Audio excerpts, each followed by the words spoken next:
Brothers and sisters, our choice of what we wear seems on the surface as our choice, but it is not.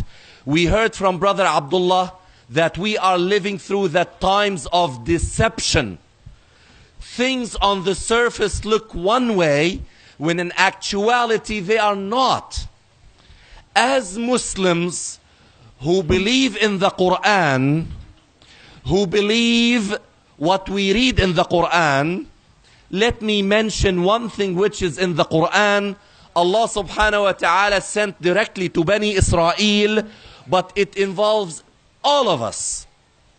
In that ayah in Surah Al-Baqarah, Allah subhanahu wa ta'ala asked the people of Bani Israel saying, أَفَتُؤْمِنُونَ بِبَعْضِ الْكِتَابِ وَتَكْفُرُونَ بِبَعْضِ? Would you believe in parts of the book and disbelieve in other parts? Does that make sense? When you say that you are Muslims and you open the Quran, you say, okay, this is simple, I'll take it. This is a little bit difficult, but I'll get used to it with time. No, this is too much, I will leave it aside. This, oh, it doesn't suit me. It might have suited the people of Arabia. Now I'm living in Fort Lauderdale, things are so different, and this man looks strange to a person who is not accustomed to the modesty displayed in the kind of clothes he was wearing. Now, do you think, and please answer me from your hearts, that as Muslims who know that the Quran has not been distorted even by one letter, and it's a fact known to non-Muslims as much as it is known to Muslims, do you think that it will be logical, knowing that all of the Quran is from Allah subhanahu wa ta'ala, to say that parts of it can be acceptable and parts are not? Is it logical? No, please answer me, brothers. Is it logical? No, it's not. So would you like to know what the Quran says regarding the Islamic dress? Many people have argued, show me, where does the Quran talk about hijab? You know, this is the problem. The confusion is that people called the Islamic dress hijab. It is not called hijab. The word hijab used in the Quran talks about something else altogether. And that's why when they started to say, show me, where does it say that women have to put hijab on? I will say, nowhere.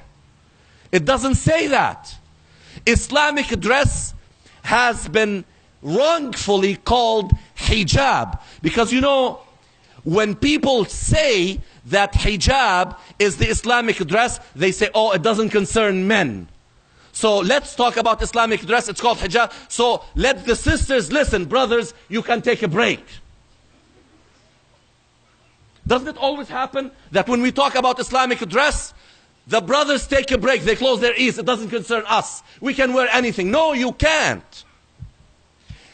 Brothers and sisters, in the Quran, the word hijab was used in reference to the partition that has to be placed when the companions of the Prophet will talk to his wives.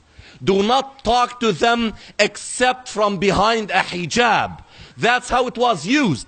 However, for Muslims, we talk about the Islamic dress, which is called in the Quran, libas at-taqwa, the clothing of righteousness.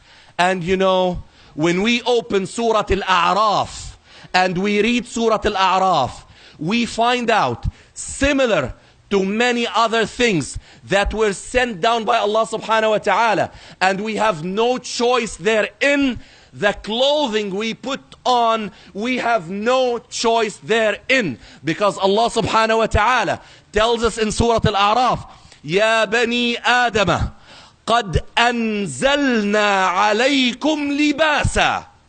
And the word anzalna means we have told you what to wear. The word anzalna means revealed. We descended. We brought down.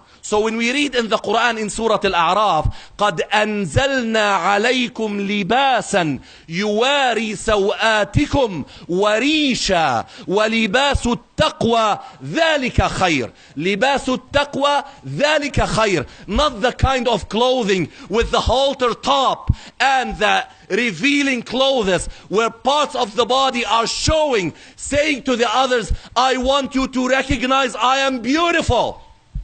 I want you to see what I possess. And then women themselves start to compare what they have because of those revealing things.